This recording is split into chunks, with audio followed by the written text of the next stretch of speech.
আলাইকুম রহমতুল্লাহি ওয়া বারাকাতুহু। আল্লাহ তাআলার শান্তি, রহমত এবং বরকত তোমাদের উপরে বর্ষিত হোক। আমি মোহাম্মদ রুহুল আমিন, সংক্ষেপে আমাকে আমিন স্যার হিসেবে ডাকতে পারো। আমি একজন ইংরেজি শিক্ষক। আমি ঢাকা কলেজ থেকে ইংরেজি বিষয়ে অনার্স এবং মাস্টার্স সম্পন্ন করেছি এবং আইসিটিতে A+ ও বিএডও সম্পন্ন করেছি।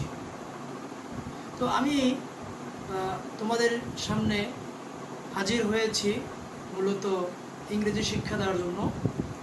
প্রকৃতপক্ষে ইংরেজি কোনো বিষয় না, এটা মূলত একটা ভাষা। তাই আমি বিশেষ পদ্ধতিতে ইংরেজি শেখানোর চেষ্টা করি এবং আমি আমার লেকচার প্ল্যান অর্থাৎ পাঠ পরিকল্পনা এবং ধারাবাহিকতা বজায় রেখে শিক্ষা দেই।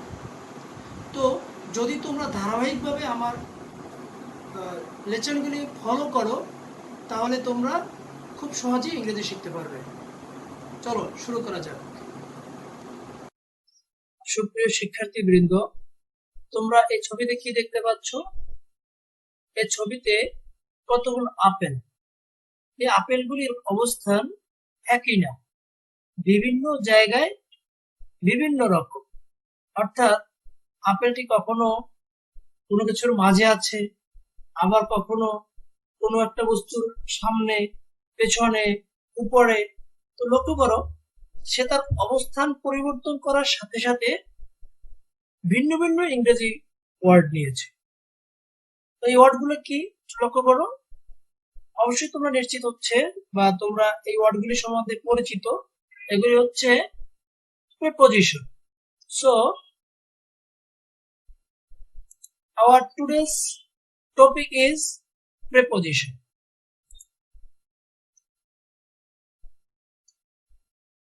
প্রকৃতপক্ষে আমি প্রিপজিশনটাকে পড়ানোর জন্য পাঁচটা ভাগে ভাগ করে নিয়েছি, পাঁচটা ধাপ করে নিয়েছি, যাতে মানে ফুল প্রিপজিশনটাকে আমরা সুন্দর করে আয়ত্ত করতে পারি। অ্যাকচুয়ালি প্রিপজিশন সম্বন্ধে আমরা যদি বিস্তারিত জ্ঞান নিতে চাই সেক্ষেত্রে অনেক পড়ার আছে। বিশেষ করে ফ্রেজ এবং অ্যাপ্রোপ্রিয়েট প্রিপজিশন, এগুলি ব্যাপক আকারে পড়া যায়। তবে আমাদের দৈনন্দিন জীবনে কথা বা ফ্রি হ্যান্ড লেখার জন্য পজিশন, বাংলা বিভক্তি, মিনিং এগুলো অনুযায়ী অনেকগুলো প্রিপজিশন আমরা সঠিকভাবে ব্যবহার করতে পারবো। তো আজকে আমি তোমাদের সাথে আলোচনা করব পজিশন, অবস্থান নিয়ে। অবস্থান পরিবর্তনের কারণে প্রিপজিশনগুলো কিভাবে পরিবর্তন হয় সেই বিষয়টা আমি তোমাদেরকে দেখানোর বা বোঝানোর চেষ্টা করব। তো আজকের আমরা এই লেসন থেকে শিখতে পারবো প্রিপজিশন কাকে বলে, প্রিপজিশনের ব্যবহার, প্রিপজিশন ব্যবহার করে কিভাবে বাক্য পূরণ করতে হয়, এবং বিশেষভাবে কথা এবং লেখার জন্য অর্থাৎ স্পিকিং এবং রাইটিং এর জন্য আমরা প্রিপজিশনটাকে আরো সুন্দরভাবে ব্যবহার করতে শিখব। তো প্রথমে আমরা আসি প্রিপজিশন। এই প্রিপজিশন শব্দটাকে আমরা যদি ভাঙি তবে দুটো শব্দ পাবো, একটা হচ্ছে প্রি এবং অন্যটা হচ্ছে পজিশন। তো প্রি অর্থ হচ্ছে বিফোর অর্থাৎ পূর্বে, এবং পজিশন হচ্ছে প্লেস মানে অবস্থান। অর্থাৎ প্রিপজিশন কার পূর্বে অবস্থান করে। এখন প্রশ্ন হচ্ছে কার পূর্বে অবস্থান করে। অবশ্যই আমি দেখো সংজ্ঞা উল্লেখ করেছি যে প্রিপজিশন অবস্থান করে নাউনের পূর্বে। সব সময় প্রিপজিশন নাউনের পূর্বে অবস্থান করবে। এবং পরবর্তীতে আমি আরেকটু জোর দিয়েছি, directly in front of noun, এটা সবসময় নাউনের পূর্বেই সরাসরি বলবে। এবার পরবর্তী সংজ্ঞাটা আমি তোমাদের দেখানোর চেষ্টা করেছি যে preposition is a word that links a noun, pronoun or noun phrase. এটা হয় নাউন অথবা প্রোনাউন অথবা নাউন ফ্রেজ। খেয়াল করো, সবগুলোই কিন্তু নাউন জাতীয়। তোমরা নিশ্চয়ই জানো নাউনের পরিবর্তে যেটা বসে সেটাই প্রোনাউন, সেটাও নাউনের একটা ক্যাটাগরি বলা যায়। তো দেখো লক্ষ্য করে এগুলো সবই নাউনের পূর্বে বসেছে। এবার আমরা অবস্থানটা অর্থাৎ অবস্থান পরিবর্তন হলে প্রিপজিশন গুলো কিভাবে পরিবর্তন হয় সেগুলো আমি দেখানোর চেষ্টা করব। তো সেক্ষেত্রে একটা আপেক্ষিক অর্থাৎ কার সাপেক্ষে পরিবর্তন হবে বা একটা স্ট্যান্ডার্ড দরকার আমাদের, সেটা আমি এখানে এই যে বড় যে গোল বৃত্তটা দিয়েছি সেটাকে আমি স্ট্যান্ডার্ড হিসেবে ধরেছি। এটার সাপেক্ষে আমি অন্যান্য অবস্থানগুলি আলোচনা করব। তো খেয়াল করো, যদি কোনো কিছু এরকম কোনো কিছুর উপরে থাকে, এই যে উপরে আছে এবং মাঝখানে নির্দিষ্ট একটা গ্যাপ আছে, এই যে একটা গ্যাপ আছে, যদি এরকম গ্যাপ থাকে এবং এরকম উপরে অবস্থান করে, তো সেক্ষেত্রে আমরা কি ব্যবহার করব? অ্যাবাভ। লক্ষ্য করবে এক্ষেত্রে কিন্তু স্থির, সে কোনো গতিশীল না, অর্থাৎ সে চলে যাচ্ছে না, ওখানে স্থির ভাবে আছে, সেক্ষেত্রে আমরা ব্যবহার করব above. For example, there is a painting above the sofa. এই যে উদাহরণস্বরূপ দেখো যে একটা পেন্টিং সোফার উপরে, তো এটা একটু লক্ষ্য করো, একটা পেন্টিং সোফার উপরে যখন থাকে সেটা কিন্তু লেগে লেগে থাকে না, নিশ্চয়ই একটু উপরে দেয়ালের সাথে লাগানো থাকে, অর্থাৎ সোফা এবং পেন্টিং এর অবস্থান মাঝখানে একটা গ্যাপ আছে এবং স্থিরভাবে উপরে আসে সে, সুতরাং আমরা এখানে অ্যাবাভ ব্যবহার করব। এবার লক্ষ্য করো, যদি কোনো কিছুর উপর দিয়ে চলে যায়, এই যে আমি এখানে এই আরো চিহ্নটা ব্যবহার করার চেষ্টা করেছি, যদি কোনো কিছুর উপরে দিয়ে চলে যায়, তো এই যে দেখো এই যে মানে অ্যারো চিহ্নটা মুভিং করতেছে, তো সেক্ষেত্রে আমরা ওভার ব্যবহার করব। For example, the plane flew over the building. এই যে দেখো যে গতিতে প্লেনটা বিল্ডিং এর উপর দিয়ে চলে গেছে, সুতরাং এটাকে আমরা কি ব্যবহার করেছি? ওভার। ওকে, এবার যদি কোনো কিছু, এই যে লক্ষ্য করো, কোনো কিছুর উপরে লেগে লেগে থাকে, কোনো কিছুর উপরে লেগে লেগে থাকলে আমরা ব্যবহার করব ওয়ান। যেমন there is a book on the desk. দেখো বই এবং ডেস্ক, এই বিষয়টাতে আমরা যদি একটু ইমাজিন করি তাহলে বোঝা যাবে যে বই এবং টেবিলটা লেগে লেগে আছে, অর্থাৎ একে অপরের সাথে টাচ করে আছে, তো সেক্ষেত্রে আমরা কি ব্যবহার করব? ওয়ান। ওকে, এবার কোনো কিছু যদি কোনো কিছুর নিচে লেগে লেগে থাকে, নিচে অবস্থান করে, তো সেক্ষেত্রে আমরা কি ব্যবহার করব? Under. Example, there is a saucer under the cup. খেয়াল করো, এই যে সসার অর্থাৎ পিস এবং কাপ, এই দুটি সম্পর্ক একটু বোঝার চেষ্টা করো, দেখবে একে অপরের সাথে লেগে লেগে নিচে অবস্থান করতেছে, সেক্ষেত্রে আমরা কি ব্যবহার করেছি? কাপ। এবার নিচে দেখো আমি আরেকটা অ্যারো চিহ্ন ব্যবহার করেছি, তো লক্ষ্য করো অ্যারো চিহ্নটা মুভিং করতেছে, অর্থাৎ সে ওখান থেকে চলে যাবে।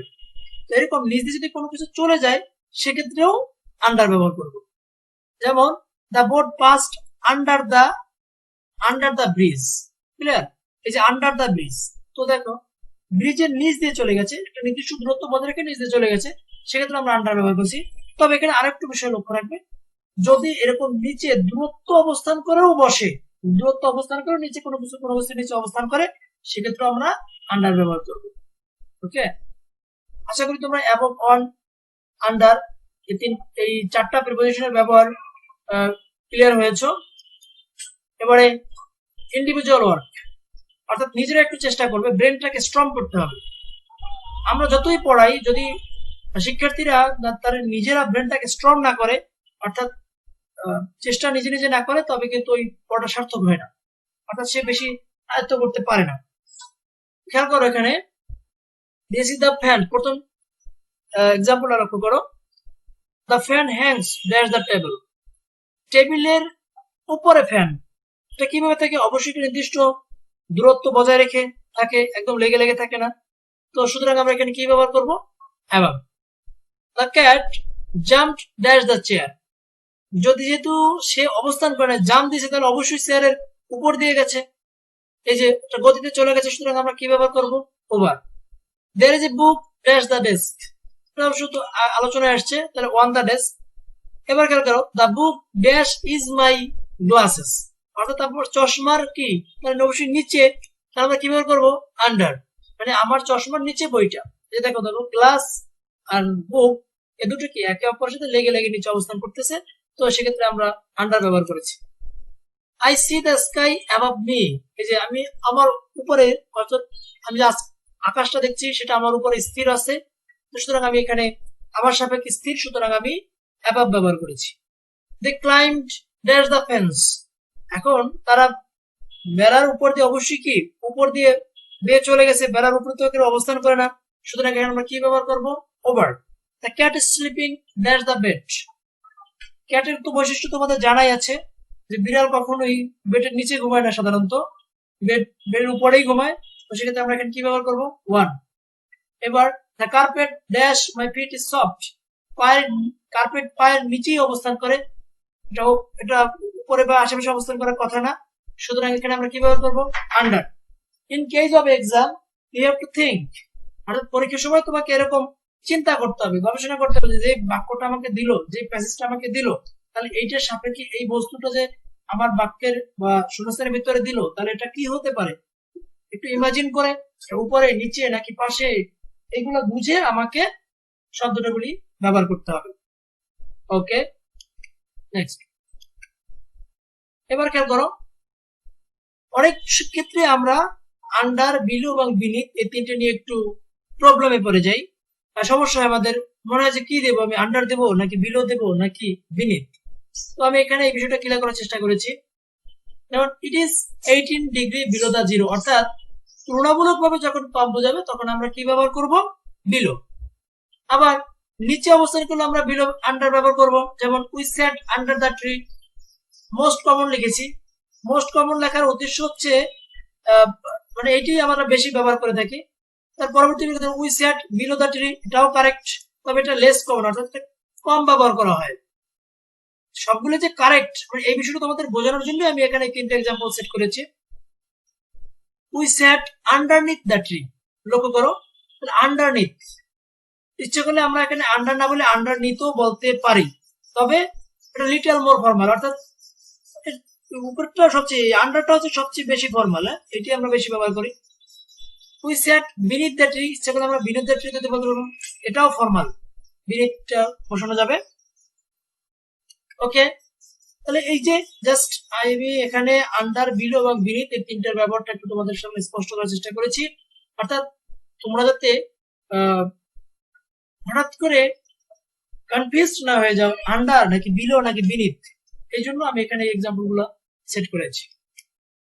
এবারে লক্ষ্য করো, এই যে আপ, একটা অ্যারো চিহ্ন দেওয়া আছে, দেখো উপরের দিকে যাচ্ছে, উপরের দিকে ডিরেকশনটাকে নির্দেশ করছে, অর্থাৎ আমরা যদি কোনো কিছু উপরের দিক থেকে নির্দেশ করতে চাই সেক্ষেত্রে আমরা আপ ব্যবহার করব। For example, we are climbing up the mountain, এই যে পাহাড়ের উপরের দিকে, পর্বতের উপরের দিকে, সুতরাং আমরা উপরের দিক থেকে নির্দেশ করেছি, সুতরাং আপ ব্যবহার করেছি। লিফট ইউর হ্যান্ডস আপ, যে খেয়াল করো লিফট ইউর হ্যান্ডস আপ, এই যে হাত, হাত উপরের দিকে উঠাও, তো এখানে উপরের দিক থেকে নির্দেশ করেছে, সুতরাং এখানে আমরা আপ ব্যবহার করেছি। তেমনি উপরের দিকে সিঁড়ি বোঝালে আমরা আপ ব্যবহার করব। এবার লক্ষ্য করো, এই যে একটা চিহ্ন দেখো নিচের দিকে ডাউন করতেছে, এই যে নিচের দিকে বারবার যাচ্ছে, অর্থাৎ নিচের দিকে যদি কোনো কিছু ডিরেকশন নিচের দিকে বোঝায় সেক্ষেত্রে আমরা ডাউন ব্যবহার করব। He was walking down the river, I am climbing down the hill, go down the stairs, দেখো ক্লাইম্বিং ডাউন দ্য হিল, অর্থাৎ আমি পাহাড় থেকে নিচের দিকে নামতেছি, অর্থাৎ আমি নিচের দিক থেকে বোঝাচ্ছি, সুতরাং আমি ডাউন ব্যবহার করেছি। আর যখন আমি উপর দিকে, যেমন এখানে ধরেছিলাম we are climbing up the mountain, যখন আমরা উপর দিক থেকে নির্দেশ করছিলাম তখন আমরা আপ ব্যবহার করেছি। তো এরকম আমাদের গতিটা উপরের দিকে হলে আমরা আপ ব্যবহার করব, নিচের দিকে হলে আমরা ডাউন ব্যবহার করব। ওকে, নেক্সট।